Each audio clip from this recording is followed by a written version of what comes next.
झूठ नहीं बोलूँगा, 70% डेवलपर दुबई में फेल हो जाते हैं और रीज़न टैलेंट नहीं होता, रीज़न होता है गलत एक्सपेक्टेशंस। सोशल मीडिया पे लिटरली दोस्तों, सोशल मीडिया पे लगता है कि दुबई में जो है पैसा, इजी जॉब, लग्जरी, लेकिन दोस्तों ग्राउंड रियलिटी काफ़ी ज़्यादा डिफरेंट है। आप लोगों को इस चीज़ को समझना पड़ेगा।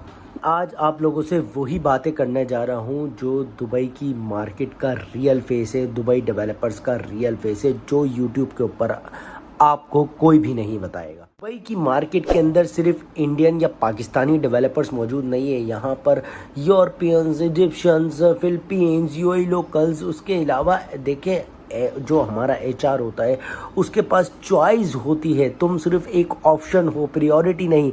इस चीज़ को आप लोगों को मेरे दोस्तों बिल्कुल क्लियरली समझना पड़ेगा, इन चीज़ों को दिमाग में बिठाना पड़ेगा। लोग लिटरली सोचते हो कि दुबई के अंदर सैलरीज काफ़ी हाई होती हैं।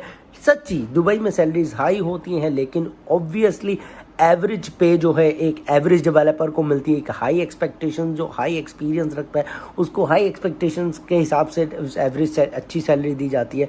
लॉन्ग वर्किंग आवर्स, मतलब काफ़ी चीज़ें मैं जो है आप डिपेंड करती हैं इन चीज़ों पर।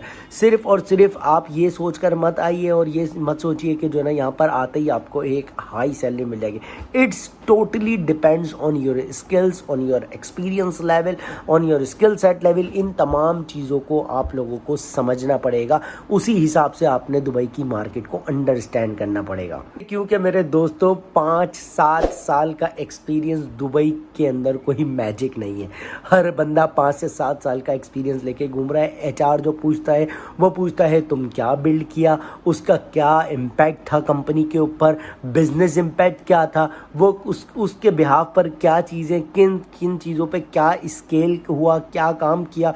अगर आपका जवाब क्लियर नहीं हुआ, अगर उसकी एक्सपेक्टेशंस के हिसाब से नहीं हुआ, obviously directly you will reject. इन चीज़ों को बहुत ज़्यादा फोकस करना पड़ेगा आप लोगों को दोस्तों, बहुत ज़्यादा जो है अपने आप को माइंडसेट और प्लान के हिसाब से, स्ट्रैटेजी के हिसाब से इंटरव्यूज़ को क्लियर करना होगा। कि लाइफ आप लोगों को लग्जरी तो लगती है, यहाँ की रेंट, यहाँ की ट्रांसपोर्टेशन, यहाँ की महंगाई, यहाँ पर ये सब चीज़ें अगर आपको मार देती हैं, अगर आपने इन चीज़ों को प्लान के हिसाब से लेके नहीं चला, आप यहाँ पर आपका सरवाइव करना मुश्किल होता है। अगर आप सैलरी स्ट्रेस हो जाता है, अगर आप इन तमाम चीज़ों को मैनेज करके नहीं चलते, एक जो है प्लान के हिसाब से नहीं चलते, इन तमाम चीज़ों को आपको समझना पड़ता है और उस स्ट्रैटेजी को प्लान करना पड़ता है यहाँ पर सरवाइव करने के लिए भी।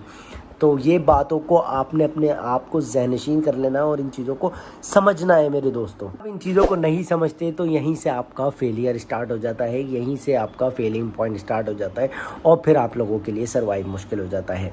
तो इन चीज़ों को समझना बहुत ज़्यादा ज़रूरी है। बाकी में ही चाहते हैं कि इन तमाम चीज़ों को अच्छे से मैनेज कर सके और आपको हाई एक्सपेक्टेशंस के हिसाब से सैलरी मिल सके, एक अच्छी सैलरी मिल सके, एक आप अच्छी लाइफ गुजार सकें यहाँ पर। तो भाइयों आप लोगों को स्ट्रैटेजी के हिसाब से आपको प्लान करके तमाम चीज़ों को समझकर, सिस्टम को समझकर चलना पड़ेगा, तभी आप यहाँ पर अपने आप को एक वैल्यूएबल पर्सनैलिटी या वैल्यूएबल पोजीशन ग्रैब कर सकते हैं। तो आई होप आप लोगों को चीज़ें समझ में आई होंगी। उसके अलावा एक चीज़ ये भी, अगर आप किसी टॉपिक पर वीडियो बनाना चाहते हैं तो कमेंट में लाजमी बताइएगा किस टॉपिक पर बनवाना चाहते हैं, तो मैं आप लोगों को इंशाल्लाह नेक्स्ट वीडियो में ज़रूर गाइड करूँगा। अभी के लिए इतना ही, मिलते हैं नेक्स्ट वीडियो में। चैनल को लाइक, सब्सक्राइब और शेयर कर दिएगा। Good bye.